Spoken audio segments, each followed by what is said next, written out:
Se o governo venezuelano, então, acusa a oposição de divulgar atas que são equivocadas, inventadas, então divulga as verdadeiras, né? Aí estaria resolvido esse problema. Os Estados Unidos anunciaram agora há pouco sanções contra 16 autoridades da Venezuela ligadas ao ditador Nicolás Maduro. As medidas se devem ao papel desses indivíduos na obstrução de uma eleição livre e justa, segundo os próprios americanos.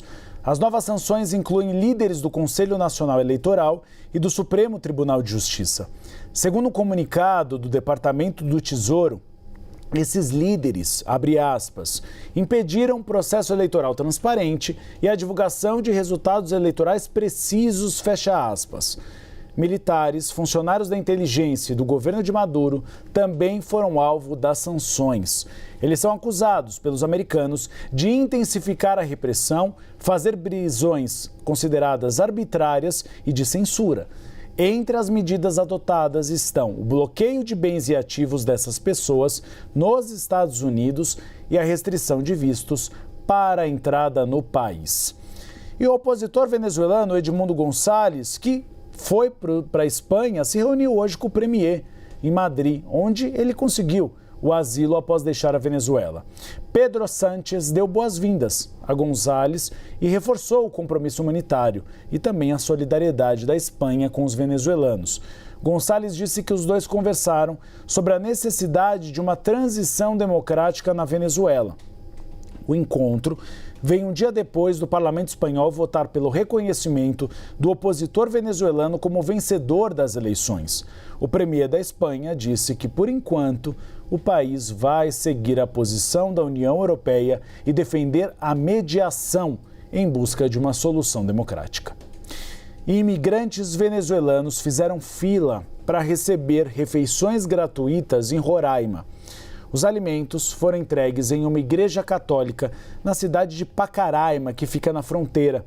Carol Queiroz, a gente deu informação com base em dados da Polícia Federal que aumentou bastante o trajeto de venezuelanos para o Brasil.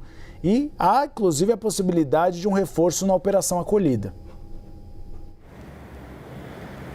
Uribe, já tem bastante tempo, né, que a gente vê a chegada desses imigrantes aqui no país, concentrados ali em Roraima, muitos aqui em Manaus também, mas o que a gente está vendo é esse número crescer ainda mais. Inclusive, de acordo com a Polícia Federal, somente no mês de agosto, 12.325 venezuelanos chegaram à cidade de Pacaraima. Antes da eleição presidencial, em junho deste ano, mais de 8 mil imigrantes também chegaram ali na cidade, uma situação que inspira muitos cuidados, né? Inclusive, como nós vimos, né, essas refeições aí sendo entregues por uma igreja católica ali na cidade de Pacaraima, muita gente aglomerada esperando para ter acesso a essa refeição, famílias inteiras, inclusive com crianças bastante pequenas, né? E esses imigrantes têm buscado ajuda por conta de uma crise crescente ali no país, principalmente depois da eleição presidencial venezuelana no último mês de julho. A gente tem acompanhado nessa situação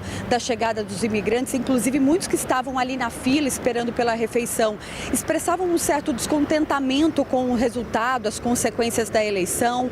Outros estavam com um sentimento de agradecimento por terem conseguido chegar aqui no Brasil, vendo a situação como um sinal de esperança, né, de dias melhores aqui no nosso país. E como eu disse, a gente segue acompanhando a situação dos venezuelanos aqui no Brasil, entendendo como será o trato das autoridades também com essas pessoas, Uribe.